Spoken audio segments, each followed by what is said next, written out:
ನಮಸ್ಕಾರ ಗೆಳೆಯರೇ, ದೇಶ ಪ್ರೇಮಿಗಳೇ, ನಮ್ಮ ಕನ್ನಡ ಡಿಫೆನ್ಸ್ ನ್ಯೂಸ್ ಯೂಟ್ಯೂಬ್ ಚಾನಲ್ಗೆ ಸ್ವಾಗತ ನಿಮಗೆ.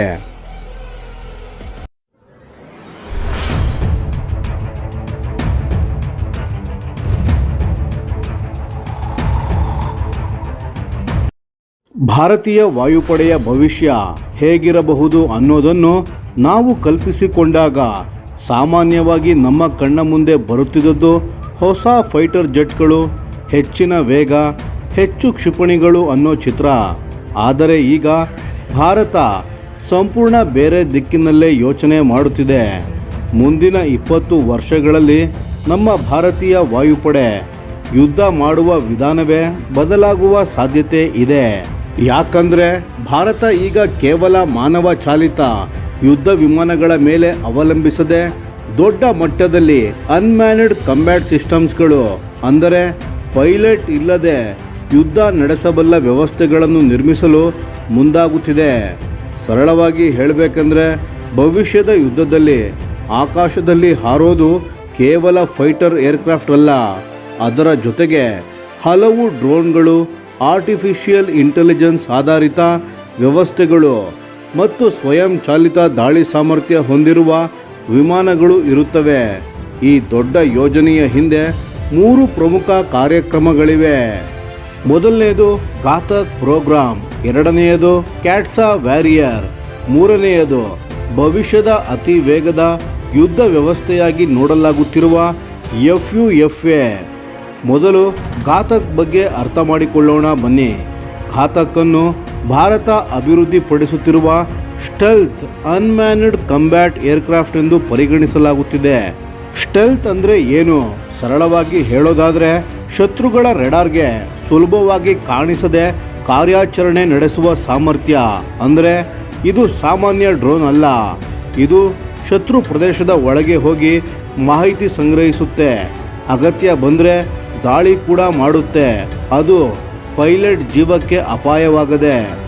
ಈಗ ನಮ್ಮ ಭಾರತೀಯ ವಾಯುಪಡೆಯ ಆರಂಭಿಕ ಯೋಜನೆಯನ್ನು ನೋಡಿದರೆ ಮೊದಲು 3 ರಿಂದ 4 ಆಪರೇಷನಲ್ ಸ್ಕ್ವಾಡ್ರನ್ಸ್ಗಳನ್ನು ನಿರ್ಮಿಸುವ ಸಾಧ್ಯತೆ ಇದೆ ಎಂದು ಅಂದಾಜು ಹಾಕಲಾಗಿದೆ. ಸ್ಕ್ವಾಡ್ರನ್ ಅಂದರೆ ಏನು ಸ್ನೇಹಿತರೆ? ವಾಯುಪಡೆಯ ಭಾಷೆಯಲ್ಲಿ ಒಂದು ಕಾರ್ಯಾಚರಣೆಯ ಘಟಕ. ಸಾಮಾನ್ಯವಾಗಿ ಒಂದು ಸ್ಕ್ವಾಡ್ರನ್ನಲ್ಲಿ ಸುಮಾರು 20 ವಿಮಾನಗಳಿರುತ್ತವೆ. ಹಾಗಾದರೆ 3 ಸ್ಕ್ವಾಡ್ರನ್ ಅಂದರೆ ಸುಮಾರು 60 ವಿಮಾನಗಳು, 4 ಸ್ಕ್ವಾಡ್ರನ್ ಅಂದರೆ 80 ವಿಮಾನಗಳು ಸ್ನೇಹಿತರೆ. ಅಂದರೆ ಆರಂಭದಲ್ಲೇ ಭಾರತಕ್ಕೆ ಅಷ್ಟು ದೊಡ್ಡ ಸಂಖ್ಯೆಯ ಯುದ್ಧ ಡ್ರೋನ್ಗಳ ಅಗತ್ಯ ಉಂಟಾಗಲಿದೆ. ಈ ಅಂದಾಜುಗಳಿಗೆ ಬೆಂಬಲ ಸಿಕ್ಕಂಥದ್ದು ಒಂದು ಬೆಳವಣಿಗೆ 2026ರ ಮಾರ್ಚ್ನಲ್ಲಿ ಕಂಡುಬಂದಿತ್ತು. ಆ ಸಮಯದಲ್ಲಿ ನಮ್ಮ ಡಿಫೆನ್ಸ್ ಅಕ್ವೈಷನ್ ಕೌನ್ಸಿಲ್ ಅಥವಾ DAC ಸುಮಾರು 39,000 ಕೋಟಿ ರೂಪಾಯಿ ಮೌಲ್ಯದ ಯೋಜನೆಯಡಿ ಆರಂಭಿಕವಾಗಿ 60 ರಿಮೋಟ್ಲಿ ಪೈಲಟೆಡ್ ಸ್ಟ್ರೈಕ್ ಏರ್ಕ್ರಾಫ್ಟ್ಗಳ ಖರೀದಿಗೆ ಅನುಮೋದನೆ ನೀಡಿತು. ಈ ಯೋಜನೆಯನ್ನೇ ಮೊದಲು ಘಾತಕ್ ಎಂಬ ಹೆಸರಿನಲ್ಲಿ ಹೆಚ್ಚು ಚರ್ಚಿಸಲಾಗುತ್ತಿತ್ತು. ಆದರೆ ಇಲ್ಲಿ ಇನ್ನೊಂದು ಆಸಕ್ತಿಕರ ವಿಷಯ ಇದೆ. ಭವಿಷ್ಯದಲ್ಲಿ ಒಂದೇ ಡ್ರೋನ್ ಹಾರೋದಿಲ್ಲ. ಒಂದು ಮಾನವ ಚಾಲಿತ ಫೈಟರ್ ಜೆಟ್ ಜೊತೆ ಹಲವಾರು ಲಾಯಲ್ ವಿಂಗ್ಮ್ಯಾನ್ ಡ್ರೋನ್ಗಳು ಕೆಲಸ ಮಾಡುತ್ತವೆ. ಇದನ್ನು ಸರಳವಾಗಿ ಊಹಿಸಿ ನೋಡಿ.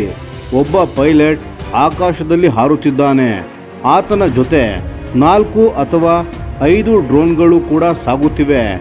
ಒಂದು ಡ್ರೋನ್ ಶತ್ರುಗಳ ಮೇಲೆ ನಿಗಾ ಇಡುತ್ತದೆ, ಇನ್ನೊಂದು ಎಲೆಕ್ಟ್ರಾನಿಕ್ ಜಾಮಿಂಗ್ ಮಾಡುತ್ತದೆ, ಮತ್ತೊಂದು ಆಯುಧವನ್ನು ಹೊತ್ತಿರುತ್ತದೆ, ಇನ್ನೊಂದು ಡ್ರೋನ್ ಶತ್ರುವಿನ ಗಮನವನ್ನು ಬೇರೆ ಕಡೆ ಸೆಳೆಯುತ್ತದೆ.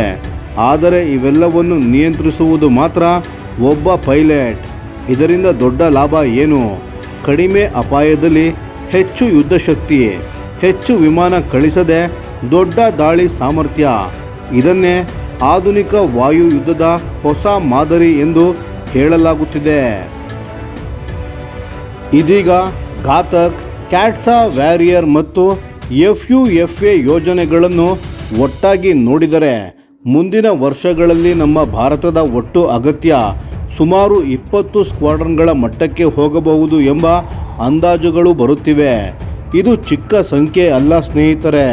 ಇಷ್ಟು ದೊಡ್ಡ ಮಟ್ಟದ ಡ್ರೋನ್ ಕಂಬ್ಯಾಟ್ ಫ್ಲೀಟ್ ನಿರ್ಮಾಣವಾದರೆ ಭಾರತೀಯ ವಾಯುಪಡೆಯ ಯುದ್ಧ ತಂತ್ರ ಸಂಪೂರ್ಣ ಬದಲಾಗಬಹುದು. ಮುಂದೆ ಡ್ರೋನ್ ಅಂದರೆ ಕೇವಲ ಕ್ಯಾಮರಾ ಹೊತ್ತ ಯಂತ್ರ ಅಲ್ಲ, ಅವು ಶತ್ರು ಪ್ರದೇಶದಲ್ಲಿ ಗುಪ್ತ ನಿಗಾ ಕಾರ್ಯಾಚರಣೆ, ಎಲೆಕ್ಟ್ರಾನಿಕ್ ವಾರ್ಫೇರ್, ಆಳವಾದ ಗುರಿಗಳ ಮೇಲೆ ದಾಳಿ, ಡಿಕಾಯ್ ಮಿಷನ್ ಮತ್ತು ಅಗತ್ಯ ಬಂದರೆ ಏರ್ ಕಂಬ್ಯಾಟ್ವರೆಗೆ ನಿರ್ವಹಿಸಬಹುದು.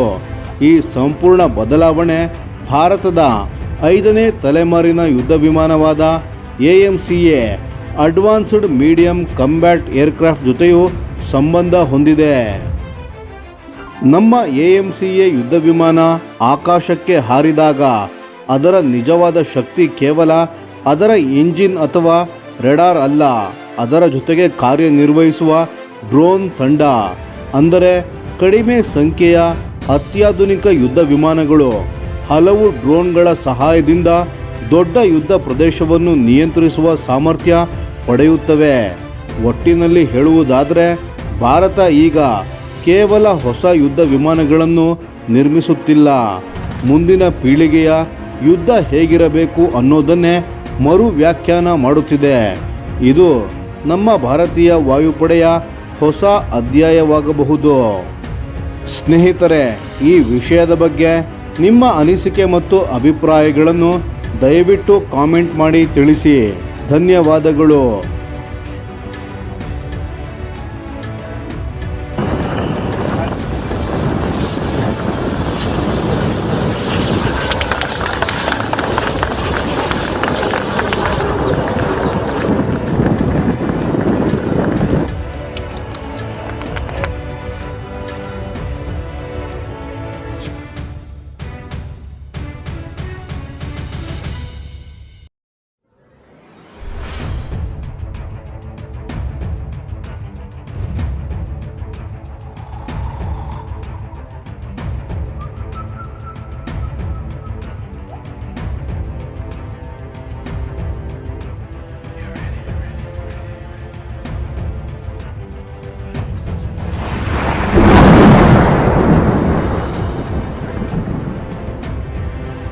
ಈ ವಿಡಿಯೋ ನಿಮಗೆ ಇಷ್ಟವಾಗಿದ್ದರೆ ಲೈಕ್ ಮಾಡಿ ಮತ್ತು ನಮ್ಮ ಚಾನೆಲನ್ನು ಸಬ್ಸ್ಕ್ರೈಬ್ ಮಾಡಿ ಹಾಗೂ ಬೆಲ್ ಐಕಾನ್ ಒತ್ತಿ.